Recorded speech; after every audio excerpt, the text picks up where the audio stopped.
Clap. Salutations. Bon, YouTube, what do you want to talk about?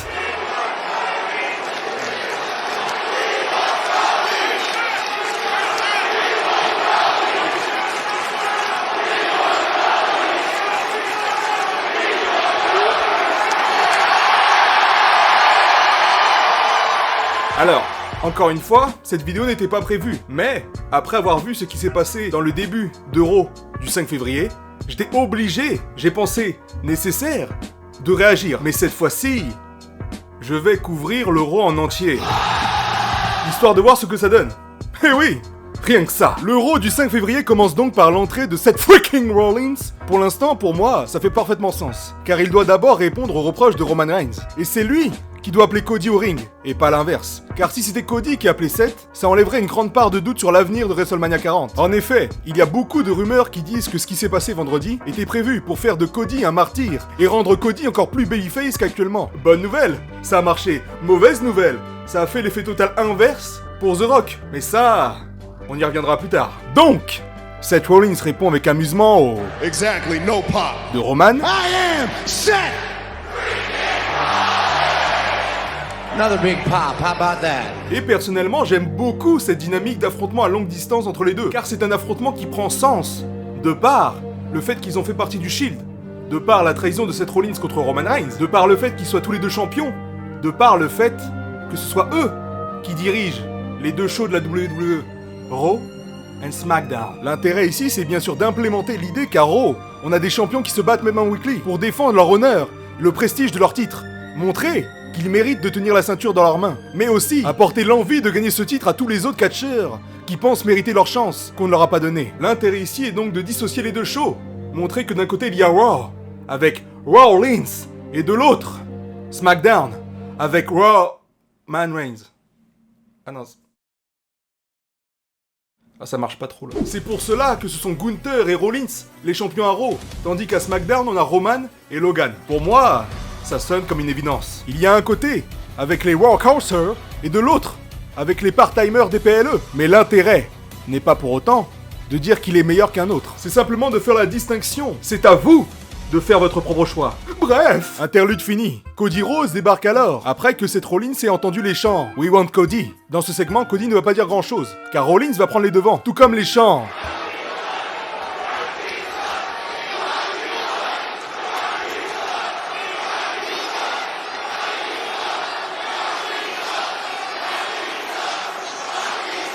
Is it 1996 again? Eh ouais, on se croirait de retour à l'époque de Rocky Maivia. Rien que ça. Comme je l'ai déjà dit, la décision de vendredi a peut-être apporté du soutien indéfectible pour Cody, mais ça a surtout jeté de la boue sur le rocher, et par conséquent sur l'affiche qu'ils veulent nous vendre pour le main event de WrestleMania 40. Mais bon, selon les dires, cela serait dû à un contrat qu'a signé The Rock pour être dans le board de TKO. Donc il n'y a qu'au Rock qu'il faut jeter la pierre. La pierre. The Rock. La pierre. C'est rigolo. Mais bref, là, il y a un autre problème. Il y a un problème car Seth Rollins maintient ses dires de la semaine dernière, en disant qu'il a besoin de ce match contre Cody Rhodes autant que Cody en a besoin. Mais que nenni! Le problème ici, c'est que c'est Seth Rollins le champion ici. En temps normal, un champion ne demande pas à un catcheur de l'affronter. Ça n'a pas vraiment de sens. À la limite, il peut demander à ce qu'on lui ramène un autre challenger, qui pense mériter, mais c'est tout. Néanmoins, il apporte tout de même la réponse en rajoutant qu'il souhaite avoir ce match pour prouver qu'il est meilleur qu'il y a 2 ans. Prouver que malgré les 3 défaites contre lui, il est désormais plus fort que Cody. Alors sincèrement, ça a du sens.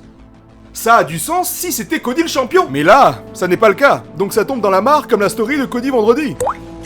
Eh oui, Rollins est le champion. Il n'a pas vraiment besoin de prouver qu'il est plus fort qu'il y a 2 ans. Si ce n'est par ego vraiment mal placé. Il n'a pour moi aucun véritable intérêt à supplier un challenger de l'affronter. Cela reste bien sûr ma perception des choses. Mais je ne suis pas le seul. Qui voilà-je? Le sauveur, Drew McIntyre. Et là ça commence. Là, ça commence. Et là, ça commence. Et donc là, on a quelque chose de grand, les amis.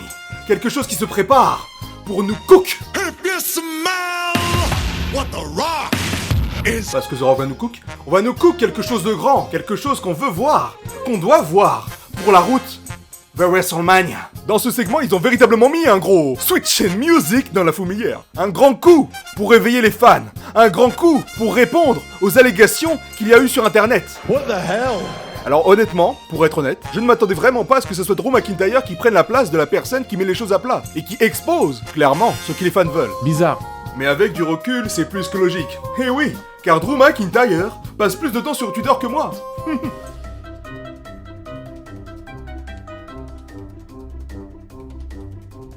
I prayed for this and it happened. Ça a du sens, ouais. Et le prouve d'ailleurs, avec son nouveau t-shirt. Après, le petit hic, c'est qu'à ce moment, je me demandais si Drew était vraiment heel ici. Dans un premier temps, il s'accorde avec Rollins sur leur haine du Punk de Chicago. Et dans un second temps, il veut donner aux fans ce qu'ils veulent. Oh, you like that? Que Cody aille finir son histoire. Finish the story. Donc j'étais un peu groggy. Ouais, groggy, ouais. Mais Drew a fait un excellent travail pour rester entre les deux. Chose qu'il fait depuis plusieurs mois d'ailleurs. Franchement, je vous le dis, ce qui est fait ici avec Drew, c'est sensationnel. C'est le mot. Resignez-le vite, s'il vous plaît. On en a besoin actuellement. Respectez Drew McIntyre. I prayed for this and it happened. Drew McIntyre fans. D'abord, il coupe Cody Rhodes de prendre la parole. Okay, Cody, I'm not finished yet, please. Pour laisser planer quelconque doute, pour bien nous frustrer. Sur le ring, il parle pour les fans. You've got to finish the story. Et ensuite, il part chercher le match contre Seth Rollins à WrestleMania 40. Comme je l'ai dit dans ma précédente vidéo. Que demander de plus? Que demander de plus? Merci. C'est pour ça qu'on aime le catch. Évidemment, Rollins lui a dit que ce match a déjà eu lieu 2 fois. If I remember correctly, you lost. Et là, je me suis directement dit, mais ça n'a pas de sens. Il y a même pas 2 secondes. Tu priais Cody pour qu'il t'affronte alors qu'il t'a battu 3 fois de suite, dont 1 fois blessé. Et devinez ce que Drew a répondu à ça? Je vous le donne en 1000. Eh oui. Didn't you lose to him 3 times? Enfin! Enfin de la logique! C'est tout ce qu'on voulait! Merci, Drew McIntyre! Merci! Et bien sûr, comme McIntyre n'est pas un face, il se doit de rappeler que malgré qu'il ait dit la vérité véritable, et qu'il a potentiellement sauvé les fans, et Cody, bah ça reste un heel dans l'âme, le hater of all time! Oh no! J'étais heureux les gars, je suis heureux honnêtement! Et oui! Je me suis dit ça y est, on a sauvé WrestleMania d'un fiasco, d'une machinerie, d'une machination du rock pour rejoindre le bord de TKO pour avoir son titre. Mais que nenni! Merci, Drew McIntyre, de ramener les choses telles qu'elles sont. Merci, Cody, de fermer ta gueule. Merci, Seth Rollins, de aussi fermer ta gueule. Bref, la précédente vidéo a été faite par mécontentement, par un gros sel. Eh bien les amis, celle-ci a été faite parce que je suis content. Évidemment, il est nécessaire que la WWE continue sur ce chemin et ne fasse pas un virage à 700...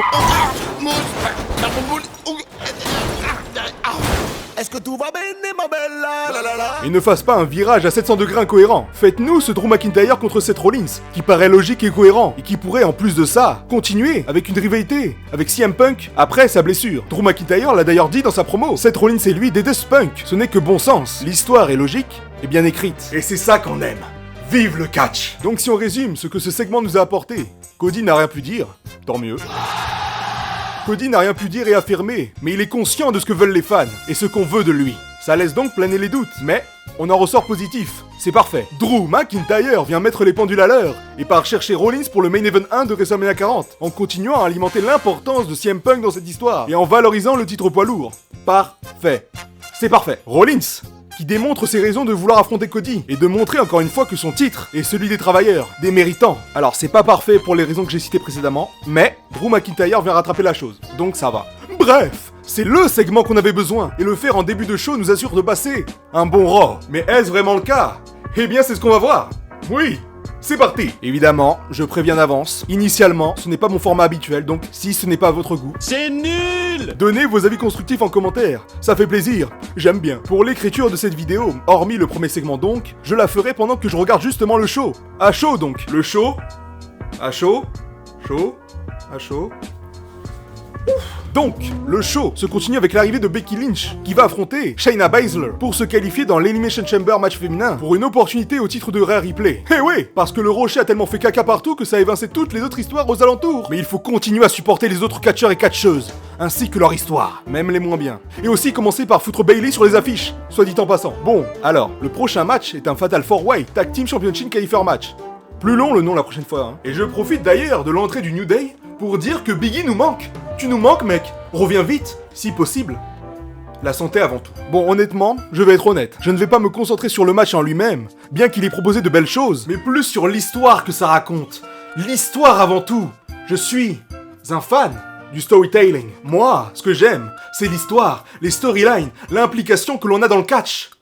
Et oui, alors comme on le sait, les actuels champions par équipe sont le Judgment Day, Finn Balor et Senior, Money in the Bank, Damian Priest. Les vainqueurs de ce match donc, DIY, Tommaso Ciampa et Johnny Gargano, vont donc affronter Pete Dunne, anciennement Butch, anciennement Pete Dunne, et Tyler Bate, qui ont gagné un match similaire pour aller chercher une opportunité au titre par équipe ce vendredi 9 février, à SmackDown. Et même si ce n'est pas l'histoire ou les titres les plus prestigieux, je tiens à rappeler qu'il faut soutenir la mid-card, parce que c'est important selon moi, montrer que cette division est pertinente, et ce qu'on nous propose n'est pas qu'un remplissage de weekly ou de PLE. Surtout qu'on a là la chance d'avoir sous nos yeux certains futurs athlètes. Et oui, c'est pas rien. Respect. Donc ensuite, on a logiquement le match Becky contre Shayna, avec des petites promos pour justifier ce match, avec Shayna Baszler, qui nous rappelle sa masterclass dans la chambre en 2020. Et Becky, qui veut, qui doit gagner pour son futur, car il est mitigé depuis un certain temps.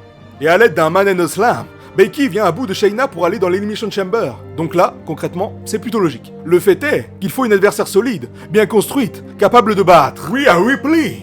Mamie. Personne peut la battre, mec. Y a personne. Quoi? J'ai dit personne. Y'en a pas? Non, y en a pas. Ah. Merci de l'info, Tom Mysterio. Ensuite, on nous montre, ou remontre, ça dépend, l'attaque sournoise de Shinsuke Nakamura sur Cody. Ah! Va cracher sur la tête! Franchement, avec tout le respect que j'ai pour Shinsuke Nakamura, je vous avouerai que je trouve que ça fait un peu beaucoup. On en a marre. Je veux bien qu'il faille attendre, etc., etc. Mais là, ça fait juste passer Nakamura pour un forceur incapable de gagner un match clean. Cette histoire commence un peu à desservir l'intérêt qu'on pourrait avoir pour son personnage. Mais, quoi qu'il en soit, ce soir, on aura un bull rope match contre Cody Rhodes, en espérant que ce soit le dernier match. Et sans perdre de temps, on a un léger segment backstage. J'adore les segments backstage. Où Adam Pearce, le général manager, engueule McIntyre, le grand méchant loup. Drew McIntyre, le grand méchant loup. Ce qui me laisse l'occasion de dire que j'aime beaucoup l'implication des GM, que ce soit à Raw et à SmackDown. Ça donne une vraie structure au show, même s'ils ne sont pas toujours respectés. Ça montre encore une fois cette rivalité entre les deux shows. Et ça, c'est cool. Cool comme Rhea Ripley qui débarque de nulle part et qui parle déjà de la victoire de Becky. C'est du rapide. Mais elle n'est pas là pour parler du menu frottin. Non, non, non. Elle veut la tête de Nia Jax, qui l'a ridiculisée la semaine dernière à Raw. Bon, bien évidemment, Adam P débarque pour mettre les choses au clair en amenant ce match à Elimination Chamber. Ce qui est purement logique et assez prévisible, étant donné que Rhea est australienne. Construction logique donc. Faut bien mettre du beau moqueur aux fans australiens qui risquent d'avoir un PLE partagé. Mais pour bien ressentir la menace qu'est Nia Jax, qu'on nous survend depuis son retour, elle débarque dans le Mish et parvient à remettre à terre Rhea. Parce qu'il faut bien comprendre ici que Nia, elle est forte, elle est méchante, elle est puissante. Et elle va devenir la nouvelle Non, je déconne. Mais quand même, en restant concentré sur la division féminine, qui en a besoin, on nous remontre alors le choix de Bayley ce vendredi, ce qui va me permettre d'en parler un peu, car c'est quand même pas mal passé à la trappe malheureusement. Les bienfaits du rocher. Donc, ce vendredi, alors qu'on voyait une partie de Damage Control parler et se moquer impunément de Bayley en son absence, on se rend compte qu'en réalité, elle était là.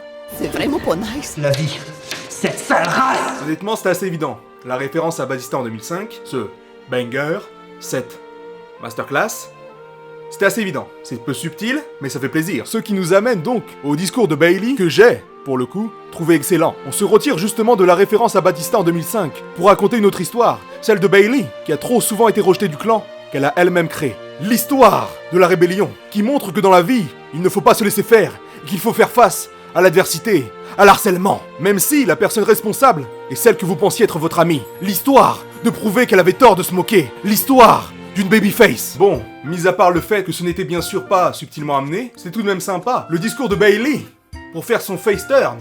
Eh oui, on prend. Et là, rien ne va plus. Pendant l'entrée d'Alpha Academy, qui nous rassure un peu, car Chad Gable n'est pas mort. Où était-il lors du Royal Rumble? Aucune idée. On nous montre des articles qui parlent du retour du Rock et le vantent. Non, là c'est comme si il ne s'était rien passé durant le week-end. À croire qu'on était peut-être dans une sorte de rêve. Je sais pas. Peut-être qu'on était dans les backrooms. Fait le dupe. Bref, là, on a Tozawa et Maxime Dupri. Ah bah y a pas de klaxon. Ah. Dommage. Contre Valhalla. Oui, je sais, je le prononce très mal, mais je m'en fous. Je m'en bats les couilles. Et Ivar. Eh oui, les Viking Riders. Sans l'autre là. Bon, quand je parlais de supporter la mid-card pour prouver que ce ne sont pas que des remplissages de weekly, eh bah ce match n'en faisait pas partie. Allez, suivant. Non, plus sérieusement, les Vikings gagnent, car c'est logique. Voilà, allez, le segment hebdomadaire du Judgment Day. Oui, il arrive, il est là, The Truth, le GOAT. La comédie à son paroxysme. Car le Judgment Day, c'est à propos de... Live, laugh, and love. Quand Triple H disait que c'était lui, le retour qu'on attendait à Survivor Series, il avait raison. Eh oui. Et donc pour continuer la petite histoire du moment, on va voir The Miz contre JD McDonald.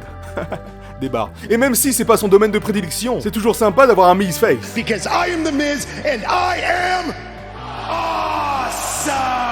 Et qui voilà, The Truth, qui débarque avec une pop monumentale. Et pourquoi? Pour donner des t-shirts. Quel homme au grand cœur.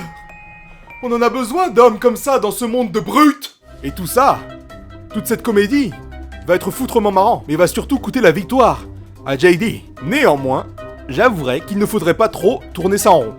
Attention. On a ensuite un clip de présentation, de flashback, pour montrer l'histoire de la division tag team féminine, avec la défaite des nouvelles venues, Katana Chance et Kaden Carter, contre les Kabuki Warriors, qui donc vont avoir leur revanche ce soir. Mais ce soir, il y a surtout, et avant tout, la célébration des 600 jours de règne de Gunther, le Ring General, le patron de Raw. Presque 2 ans dans les chapeaux de roue à défendre son titre, et ce, de manière spectaculaire.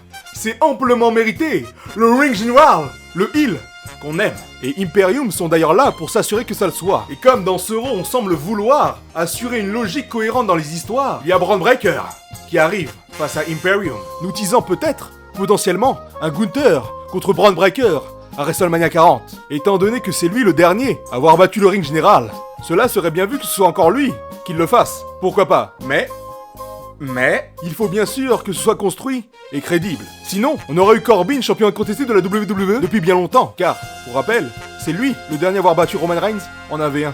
Rien que ça. Et en parlant de longtemps, on nous montre également des images de Punk, véritablement blessé pour longtemps, afin d'avoir des nouvelles, semer quelques graines de son retour. C'est court mais ça fait plaisir. That's what she said.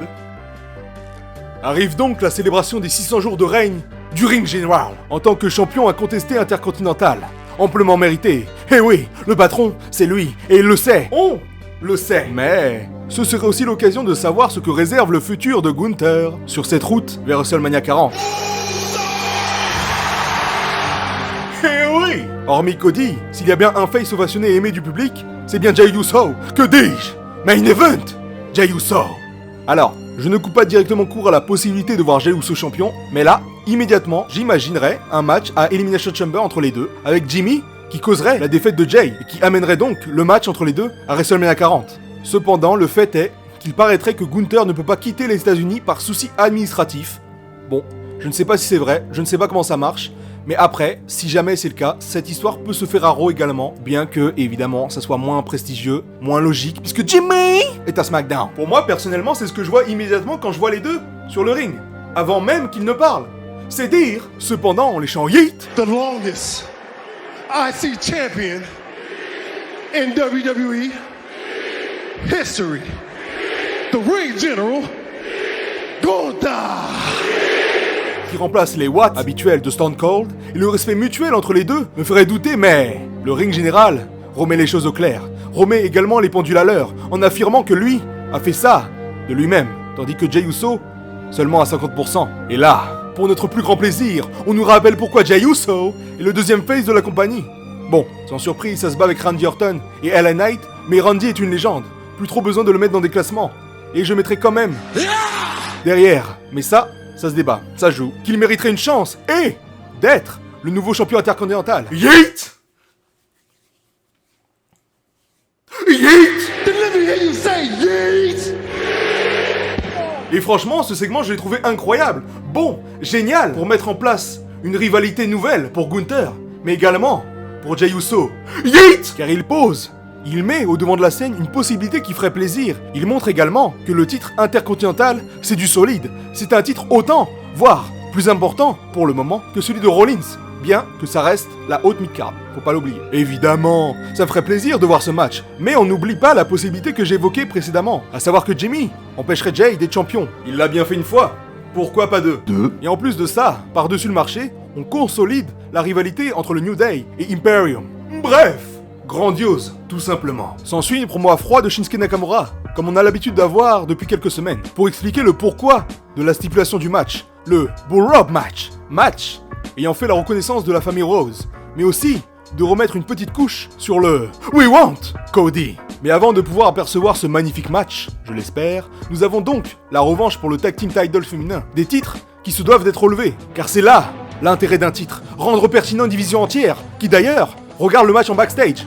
Mais sérieusement, qui a foutu cette télé ici? Rendre pertinent le temps utilisé, rendre pertinent les combats, faire en sorte qu'on s'investisse également dans ces titres, comme on peut le faire pour ceux mondiaux, que ce soit moindre ou non. C'est ça l'histoire, le divertissement, les storylines, l'entertainment. Rien que ça. Et comme donc il faut des championnes crédibles, il était assez évident que les Kabuki Warriors allaient conserver leur titre, malgré un très bon match de la part des challengeuses. Reste plus maintenant qu'à savoir ce que l'avenir réserve. Tout comme Sami Zayn, il ne faut pas l'oublier. Récemment de retour, déjà, en revenant à la 30e place du Royal Rumble, mais surtout pour ce match, et peut-être sa rivalité, contre Drew McIntyre. Cette interview est pour moi une bonne chose, car cela remet les points sur les i, sur un autre babyface qui a été brillamment construit depuis WrestleMania 38, avec l'histoire de la Bloodline, Sami qui trahit Roman, Sami qui combat Roman Reigns, lors de l'Elimination Chamber de l'année précédente. Montrer qu'il est toujours là malgré tout, et que malgré l'adversité, il saura toujours se relever, car c'est ça, un héros, c'est ça, un valeureux guerrier, l'ultimate underdog. Eh bien non! Ce n'est plus un underdog, c'est un contender, un challenger, un concurrent, un adversaire crédible, qu'on ne doit sous-estimer. À bon entendeur. Mais maintenant, le main event. Le main event. Bah là non plus, y a pas d'effet. Bon. Le main event. Le main event entre Cody Rhodes, le gagnant du Royal Rumble, s'il vous plaît. Rien que ça. Et Shinsuke Nakamura, le rageux, l'aigri, le forceur, le méchant. Car c'est ça avant tout le catch. Le méchant contre le gentil. Le manichéisme, pur, mais efficace. Et d'ailleurs, ça sera un sujet pour une nouvelle vidéo, car j'ai beaucoup de choses à dire là-dessus. Donc, Shinsuke contre Cody, Bull Rope Match, en honneur de son père. Il faisait ce match il y a plusieurs décennies de ça. Bien que le résultat de ce match soit prévisible, on va quand même essayer de comprendre son utilité réelle. Évidemment, cela n'est que théorie qui sort de ma tête. Comme toujours. Déjà, ça met fin, on l'espère, à la rivalité avec Shinsuke Nakamura. Mais ça nous rappelle surtout l'intérêt de l'histoire de Cody. Rendre hommage à son défunt père. Je me disais initialement que le fait que Cody parle de son père nous était beaucoup trop rabâché. Mais quand je vois ceux qui ne voient pas le problème à voir Cody contre Seth Rollins à WrestleMania, je me dis que finalement, c'était peut-être pas assez. Ainsi, on nous met un rappel pour appuyer sur le mouvement We Want Cody, car We Want Cody, et pour écrire l'histoire de la fin de l'histoire. Faut comprendre. Il faut qu'on soit là pour lui. Il faut qu'on comprenne, qu'on s'investisse, comme c'est le cas depuis ce week-end. Nous rappeler à travers ce match que Cody Rhodes est le véritable People Champ des temps modernes, et non pas celui des fins des années 90. C'est lui, le héros de la compagnie. Eh oui, rien que ça. Et le public le sait pertinemment.